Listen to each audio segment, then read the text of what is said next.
আসসালামু আলাইকুম, শুভ সকাল। অনলাইন ক্লাসে সবাইকে আমন্ত্রণ জানাচ্ছি। আমি সৈয়দ সালিম। আজকের ক্লাসে আমি পদার্থবিজ্ঞান প্রথম পত্রের পঞ্চম অধ্যায় পড়াবো।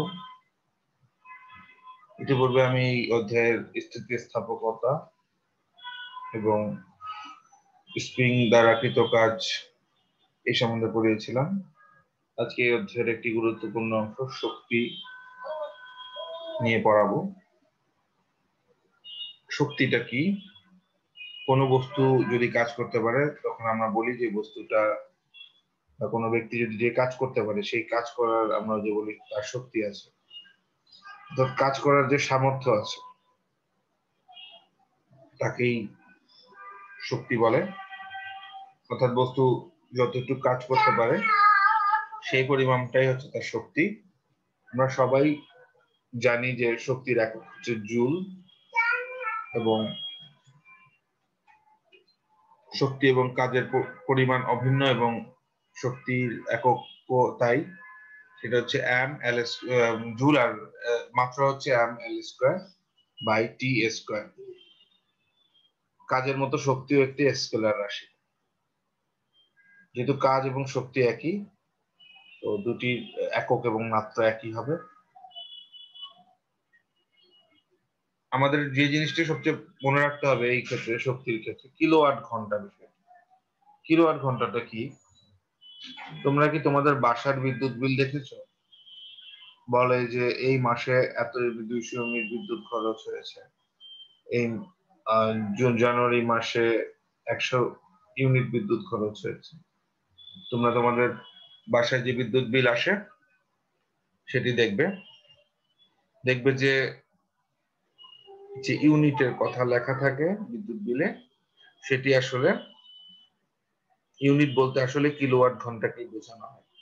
অর্থাৎ যে বিদ্যুতের যে হিসাব নিকাশ করে বাংলাদেশে, সেখানে কিলোওয়াট ঘন্টা হিসাবে বিদ্যুৎকে হিসাব করা হয়। অর্থাৎ 1 ঘন্টা কাজ করলে 1 কিলোওয়াট ক্ষমতা সম্পন্ন কোনো যন্ত্র 1 ঘন্টা কাজ করলে যে শক্তি ব্যয় হয় তাকে 1 কিলোওয়াট ঘন্টা বলে।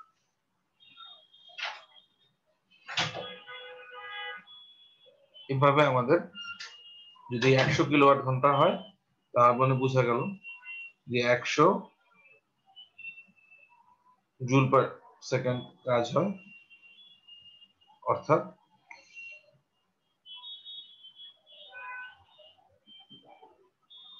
1 কিলোওয়াট ঘন্টাকে আবার তোমরা দেখো সমীকরণে 1000 watt hour, K W H, K দিয়ে কিলো, ডাব্লিউ দিয়ে ওয়াট এবং এইচ দিয়ে আওয়ার, কিলো ওয়াট আওয়ার।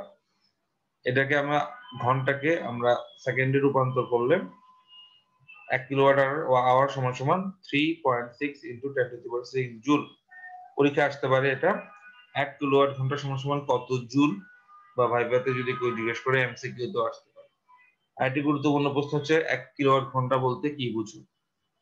পরীক্ষা আসতে পারে এমসিকিউতে শক্তির একক কি, শক্তির মাত্রা কি, এগুলো ভালো করে স্কেলার রাশি, শক্তি, এই বিষয়গুলো নিয়ে আসতে পারে।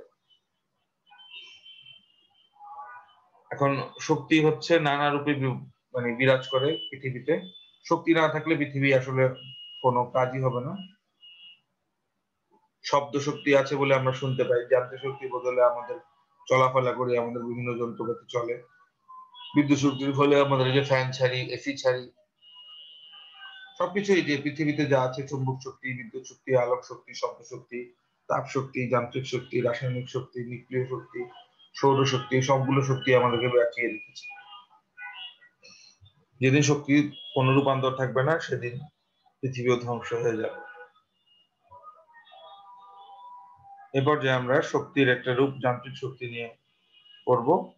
কোনো বস্তুর মধ্যে তার গতি অবস্থান বা ভৌত অবস্থার জন্য কাজ করার যে সামর্থ্য তথা শক্তি থাকে তাকে, অর্থাৎ গতি জন্য, ভৌত অবস্থার জন্য, তার অবস্থানের জন্য তার যে কাজ করার শক্তি অর্জিত হয় তাকে যান্ত্রিক শক্তি বলে। এটি 2 রকম, গতিশক্তি এবং বিভব শক্তি। আমাদের এই বিষয়টি খুব গুরুত্বপূর্ণ এই অধ্যায়, যে গতিশক্তি ও বিভব শক্তি রাশিমালায় দেখা জরুরি। কোনো গতিশীল বস্তু গতিশীল থাকার জন্য যে সামর্থ্য কাজ করার সামর্থ্য অর্জন করে তাকে গতিশক্তি বলে। তো আমরা গতিশক্তির যে সমীকরণটা W = ½ mv², আমরা সেটা আগে থেকেই জানি, তোমরা স্লাইডে লক্ষ্য করো, বইতে লক্ষ্য করো, কিন্তু এখানে আমরা ক্যালকুলাস ব্যবহার করে এটা প্রমাণ করেছি। আমরা জানি কাজ সমান সমান F dx, আবার F সমান সমান ma, a সমান সমান dv/dt, অর্থাৎ বেগের সময়ের সাথে বেগের পরিবর্তনের হার। আবার dv/dt এর বদলে হর এবং লবকে dx দ্বারা গুণ করে আমরা পাই v dv/dx। এই মানটা এখানে বসাই, m হচ্ছে ধ্রুবক, আমটা সামনে নিয়ে আসি। এই সমীকরণটা দেখো কিভাবে আমরা ক্যালকুলাস বুঝলে, আমি তোমাদের বলেছিলাম প্রথম পত্রের নবম অধ্যায়তে ভালো করে পড়ো, গণিতের উচ্চতর গণিতের, তাহলে তোমরা যেটা এই খুব সহজেই এই ক্যালকুলাসের এইটা কোথা থেকে আসলো এটা বুঝবে। ক্যালকুলাস না বুঝলে ফিজিক্সের অনেক অংশই করা যাবে না। এই জন্য পদার্থবিজ্ঞান পড়ার আগে উচ্চতর গণিতের প্রথম পত্রের নবম এবং দশম অধ্যায় ভালো করে পড়ে শেষ করতে হবে। সেটি না করলে তোমরা পদার্থবিজ্ঞান বোঝাটা তোমাদের জন্য কষ্ট হবে, বিশেষ করে এই গাণিতিক সমস্যাগুলো বোঝা, কিভাবে ক্যালকুলাসের এই যোগযোগীকরণ অর্থাৎ সমাকলন কিভাবে হয়েছে, আমরা এখানে কিভাবে মান রিপ্লেস করে এখানে বসাইছি, এটা হচ্ছে পুরোটাই হচ্ছে গণিত। উচ্চতর গণিতের ক্যালকুলাস অংশে এই জিনিসটা তোমরা ব্যাখ্যা পাবে, সেখান থেকে শিখে আসলে এই বিষয়ে তোমরা খুব সহজেই বুঝতে পারবে এই গণিতটা। তোমরা স্কুলে থাকতে যেভাবে করেছো সেভাবে প্রমাণ করলে হবে না। ½ mv² এখন যদি প্রমাণ করতে চায় বলে, তাহলে ক্যালকুলাস করে প্রমাণ করা লাগবে। আরেকটি গুরুত্বপূর্ণ বিষয় হচ্ছে ভরবেগের সাথে গতিশক্তির সম্পর্ক। তো আমরা এখানে দেখতে পাচ্ছি ½ mv² ছিল, এখানে আবার আমরা ভরবেগ হচ্ছে mv, সেইটার বসায় এখানে আমরা পাই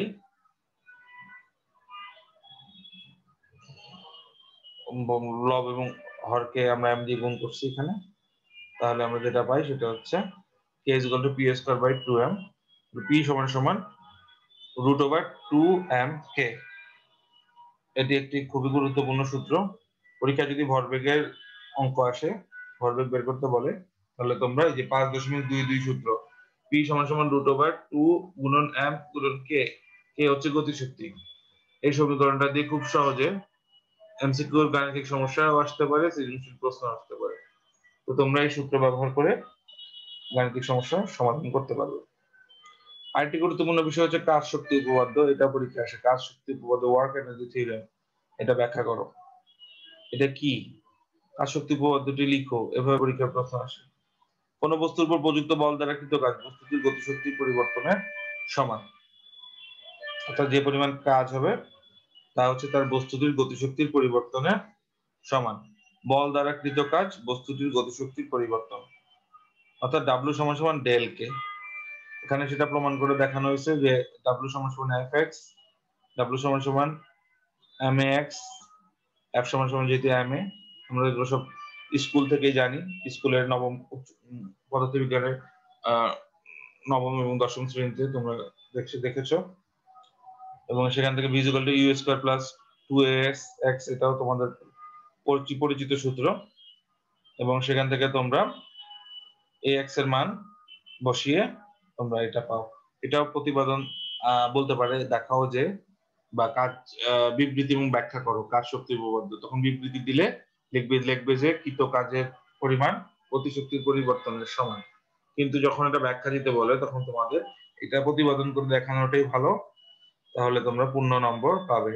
এই খুব ছোট একটা প্রতিপাদন, একটু শিখে নিবে, এবং তোমাদের যখন এইচএসসি পরীক্ষায় সৃজনশীল প্রশ্ন বা অন্য কোনো ব্যাখ্যামূলক প্রশ্ন আসবে তখনও এই প্রতিপাদনটা কাজে লাগতে পারে। তো এই অধ্যায়ের খুবই গুরুত্বপূর্ণ একটা জিনিস পড়লাম, কাজ শক্তি উপপাদ্য সম্বন্ধে জানতে পারলে, গতিশক্তি এবং ভরবেগের সম্পর্কটা তোমরা জানতে পারলে, গতিশক্তির পরিমাপ জানতে পারলে, গতিশক্তির জানতে পারলে, শক্তির বিভিন্ন রূপ সম্বন্ধে আজকে জানছো, কিলোওয়াট ঘন্টা কি সেটাও জানতে পেরেছো, শক্তি সম্বন্ধে আজকে তোমরা জানতে পেরেছো। তো কাজ শক্তি উপপাদ্যটি খুব ভালো করে দেখবে, পরিবর্তনশীল বলের জন্য সেটা প্রমাণ করানো, সেটাও দেখানো হয়েছে ক্যালকুলাস ব্যবহার করে।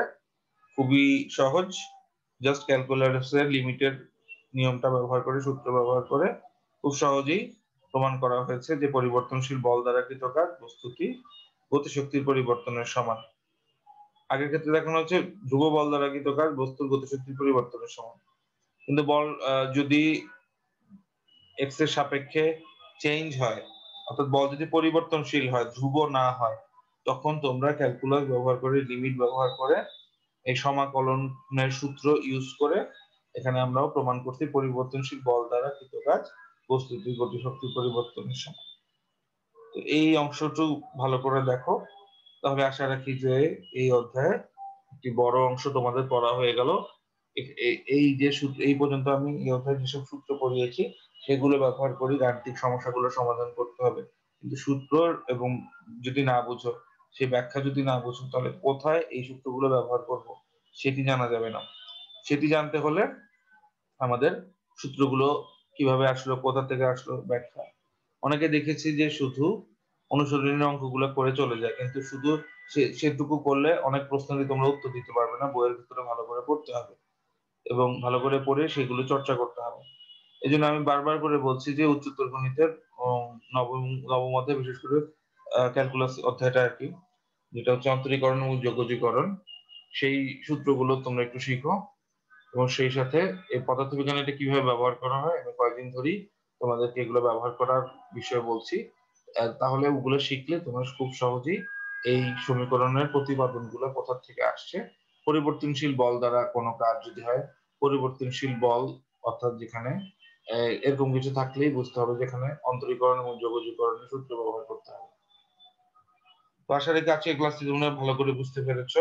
তো তোমরা এই অধ্যায়টি খুব ভালো করে পড়বে, এই প্রথম থেকে এখন পর্যন্ত যা পড়িয়েছি খুঁটিনাটি সবকিছু বই থেকে ভালো করে দেখবে।